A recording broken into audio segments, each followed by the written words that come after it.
Good morning and welcome to another episode of Say I Do to You. Oh, sorry. Just rocking the boat. This morning I want to share with you a question that kind of circles around a lot. And the question is kind of this existential question of who are you?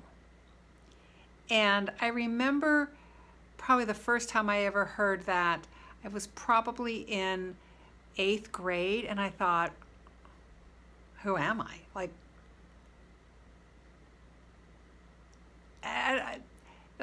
This is kind of my reaction. The question didn't make sense because it seemed like a rhetorical question to me. As I got older, and certainly today, the question still kind of makes me speechless because depending on the day or the time or who I'm with or what I'm going through, I can be a lot of different people. I can be a lot of different ways. I think I know who I am in my bones. And I think I like that question better. Who are you at your core? Who are you in your bones? And maybe the question is, what is it I value? But the question that a friend of mine talked about this weekend is she said she gets up in the morning and she says to herself, who do I want to be? And that question washed over me like this wave of curiosity, interest, like, wow. What that question does is it opens me to being curious of what I want, who I want to be, that I have choices.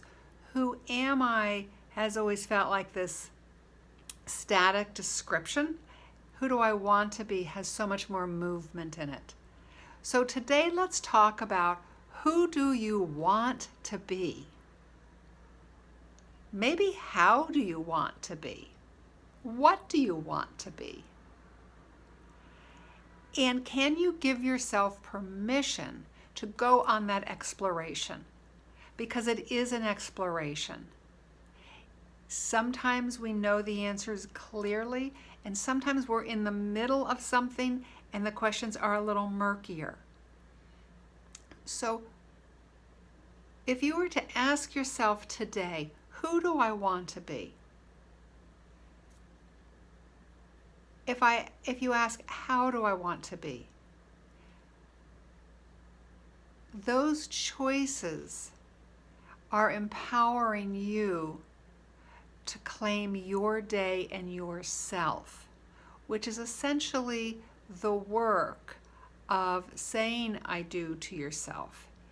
It's claiming yourself to be in the world in a way that not only serves you, but it serves the world. So being choiceful and knowing we have a choice and an option is empowering. So feel into that for a moment. Feel into those questions for yourself. And I know for myself, some of the ways that I will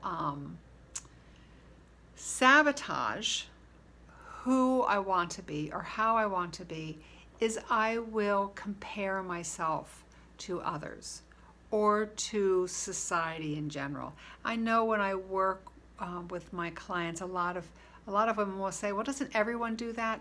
And there's comfort in knowing I'm not alone. I'm not the only crazy one that feels this way or thinks this way. And there's great comfort in that, and I think it's needed. And if we happen to feel different or think differently, then we can sabotage our creative juices to be who and how we are. I love the phrase, let your freak flag fly. Try saying that 3 times fast. It's because it really is a matter of when I decide how I want to be today, I am letting me, my essence, myself, have freedom, full freedom of expression. And that can only be good news. Because what I want to say to you, and at this time I'm saying it to you, I'm saying it to me, your being here on this planet at this time is special and important, and what you have to say and what you bring is valued.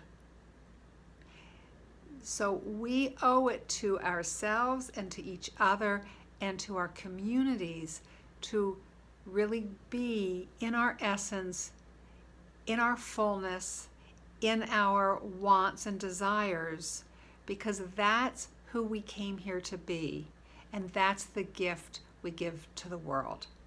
So you are a gift to the world, and who you are and how you are and what you are is a gift. So I feel better already just saying that to you and to me, because I can never remember that enough. It doesn't take much for that to get knocked out of my heart. I want you to watch this as many times as you want to remind yourself that your being here at this time is valuable and necessary, and I really support you. And at the same time, I will support myself in choosing how I show up and why I show up, and then showing up and being my authentic self in whatever form that means. So let's go forward and empower ourselves, which then empowers others. Okay, have a great day, a great day, and do find you and say, I do to me. Okay,